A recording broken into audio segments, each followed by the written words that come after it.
Okay, everyone. I wanted to do this video because sometimes you just can't explain enough with just audio. And I thought that if there was ever a case that all of you needed to understand locations and routes and points of importance for a case, this is it. So I'm quickly going to go through this. I don't know how long this is going to take, but I'm just going to go through the facts. Not going to pose any theories here. It's just going to be like an episode, but I just wanted to give you some of the facts of this case. And I'm just going to use a pen to illustrate some of the different directions that Travis could have taken that day, that evening, that night, and also where his truck was found, and any other thing that happens to come up while I'm thinking about it, while I'm talking during this video.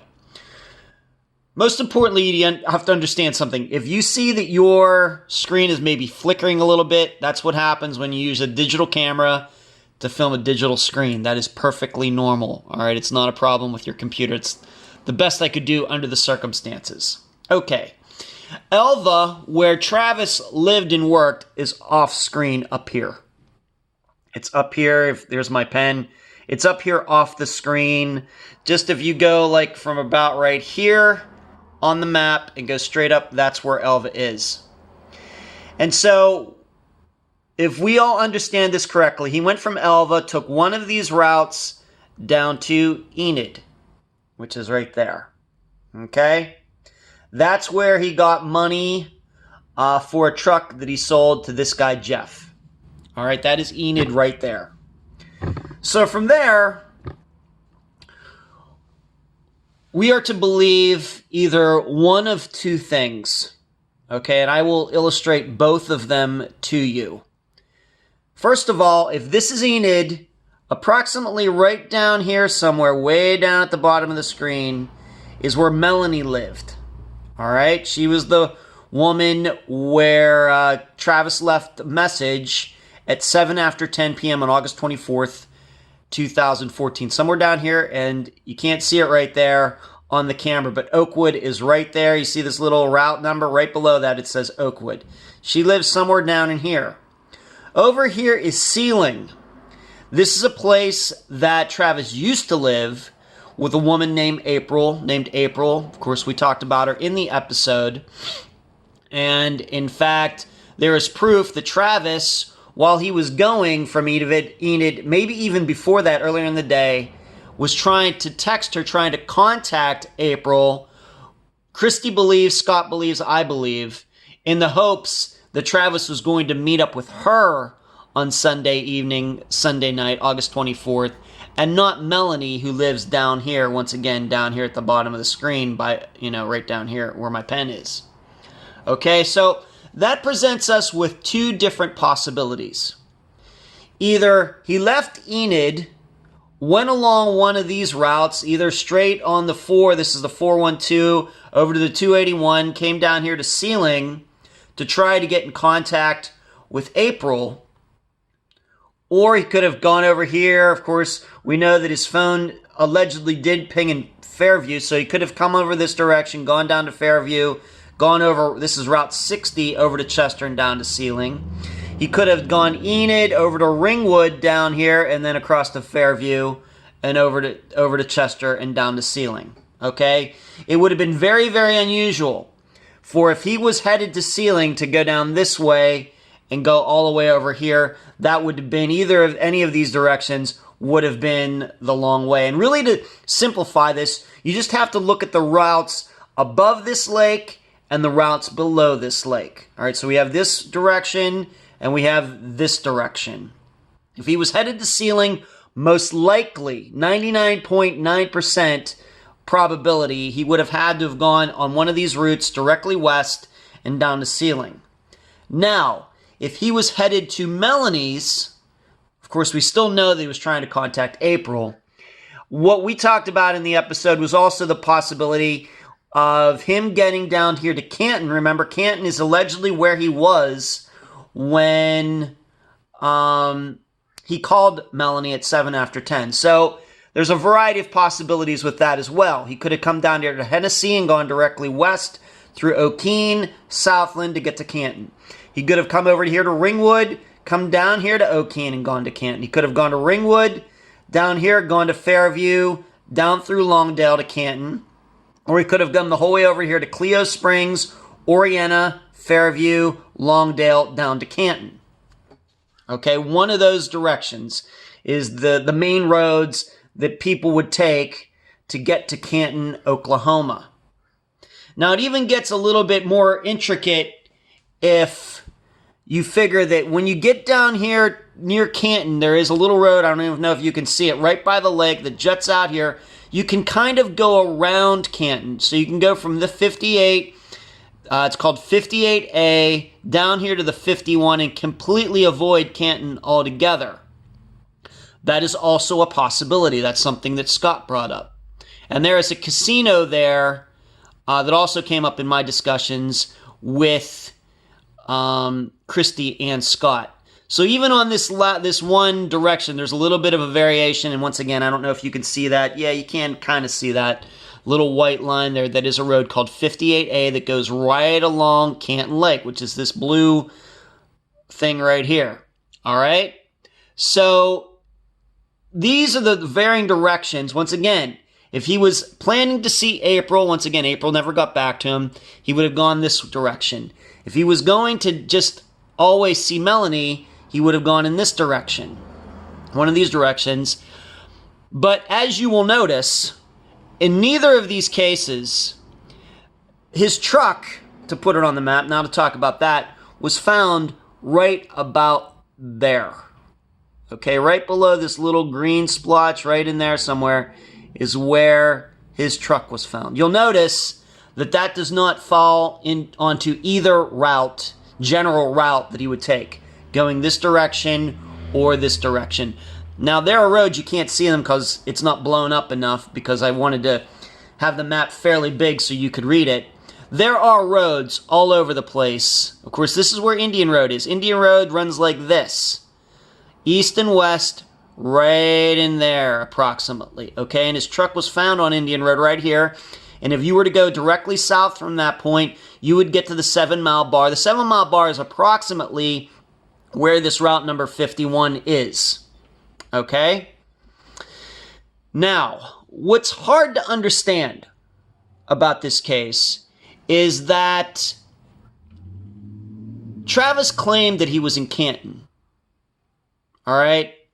Now, I'm not going to necessarily say he was right in downtown Canton, but surely, if he was up here in Indian Road, he wouldn't have said he was in Canton. He would have said he was up on Indian Road, or he would have said he was near Canton Lake. Canton's down here. His truck was found up here. Moreover, if he was in Canton and was telling the truth about when he called Melanie at 10:07 saying, "I'm in Canton and I'll meet you at the bar." Well, if he's here, why would he go way up there to get there when all he had to do was take this highway right to the Mile Bar? I can tell you, I mapped it out. From the casino, which is right above the sea in Canton here, if he would have been at the casino and gone down to Highway 51, he would have been to the 7 Mile Bar in 7 minutes. If he was in the vicinity of the casino and he went this direction, it takes 25 minutes. If there are roads that go up this direction, come over and come down, that would be 25 minutes. And once again, in contrast to 7 minutes. Why would he do that? I don't know. Okay, I don't know. But he said he was in Canton. He was to meet Melanie at the bar. And once again, she lives down here approximately, and all she'd have to do is take one of these roads, once again, that you can't see on the map, right up to the bar. Okay, now here's the other issue. Is that, let's say that Travis did go over and drive to Sealing first, even though he didn't mention that to anybody.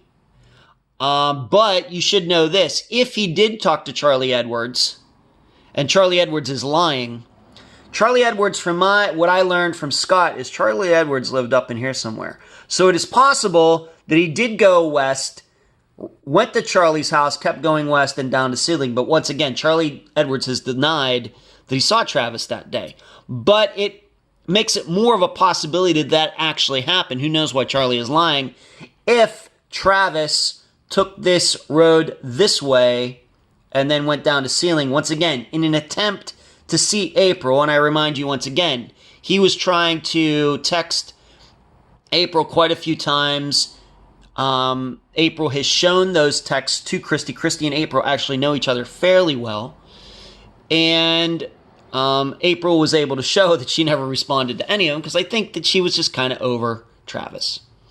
So what you also must understand is that if Travis did take these routes over here, and let's say that the reason we have this time issue is because maybe he got over here and was just hoping, praying that April would respond so he could go to see her. That would account for a lot of the time that we can't account for. Because remember, allegedly he left Enid at 6:30 p.m. and he called from Canton at 10:07 p.m. Well, that's 3.5 hours.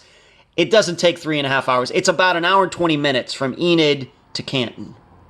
So we're missing about 2 hours. Now, obviously, it's a longer drive over here to Sealing, and maybe he did stop at Charlie Edwards to account for some of the time.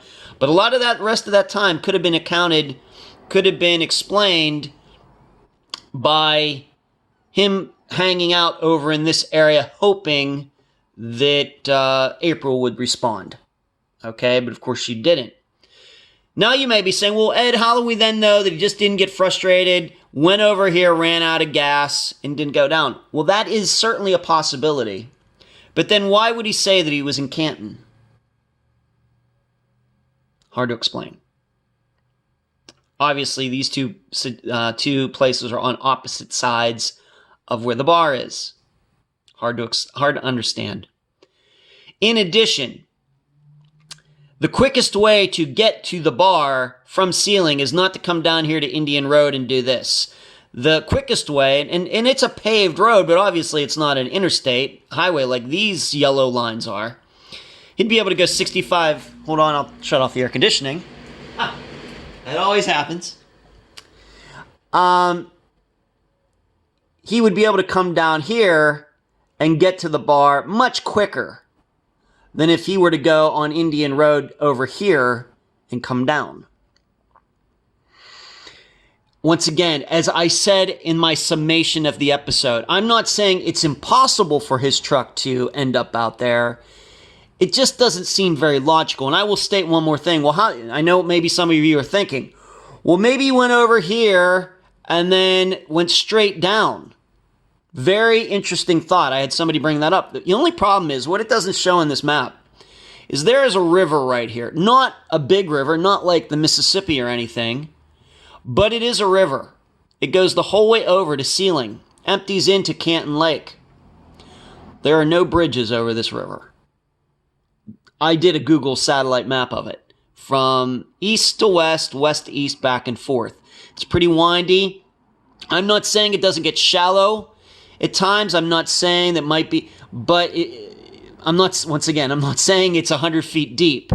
But there are no bridges across this. There are no roads. The roads come within maybe a couple hundred yards of the river, but none of them go up right to the river. And when the roads do kind of get close, there's no like path or anything that shows where even the locals who own land in this area are going across. You'd be able to see from a satellite view that is clear as satellite pictures are today. If there were ways to sneak over this river, you'd see tire tracks. People going from one side to the other. You won't see any. You won't see any. So, he couldn't have done that. He couldn't have gone over here and gone straight south. Neither could he have gone down to here and gone around the lake and gone down. Once again, I'm not saying there aren't roads in here. There are. There's many roads over here and there's many roads down here, but you can't get here from there. If you are over here and you want to get there, you have to go the whole way over to 60 down here and then back. Okay, you can check that for yourself on Google Satellite View.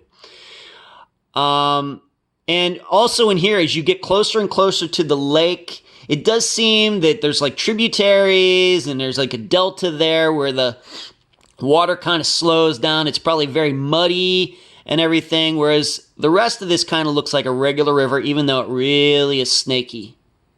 Winds back and forth. So that rules that out. So even if he was in this area, to get down to where his truck was, he would have had to gone over here, and come back. But once again, if he's in Ceiling and he says that he wants to go to the bar, why would he go over here and then go down instead of just going right down the highway and over to the bar? Hard to explain. On top of the fact that on the message, he said he was in Canton. This is what I was trying to explain in the episode. I think you can also see what we talked about, the cell phone pings. Here's Fairview. Here's Canton. Allegedly, I'm not saying I believe it. I think the cops may be lying or just slacking off or doing whatever. I don't know. But you can see that Fairview and Canton are not very close to each other. I don't know the exact distance, but here's what I know. There's no way you could be standing in Canton with a cell phone and the cell phone be bouncing off a tire in Fairview. But that's what the police said is happening. Now, if that is true, if OSBI looks into that, then this disappearance is so much more complicated than I can understand. There's definitely, obviously, a lot of things going on. I tend to believe that there's some they really don't know, or they're lying, or something, that's not actually true. That's what I'm choosing to believe. I don't have any evidence to support that. But there you go. You can see Fairview and Canton. So if he said he was in Canton, all he had to do was go right down here to the bar to meet Melanie. But instead, he was in the Canton area, and somehow his truck ended up out there. That's what I was trying to show in my summation. Logically, it doesn't make any sense. But if he was just going for a joyride and wanted to soak up some time, then I guess maybe he could have gone over here and everything. But once again, why would he say he's in Canton and going to the bar when his truck ends up out there? And once again, if he's over this direction, why does he say he's in Canton? I hope you enjoyed this video. Anytime this pops up in the future with a case, you will see me posting a video like this to the Unfound YouTube channel. Thanks.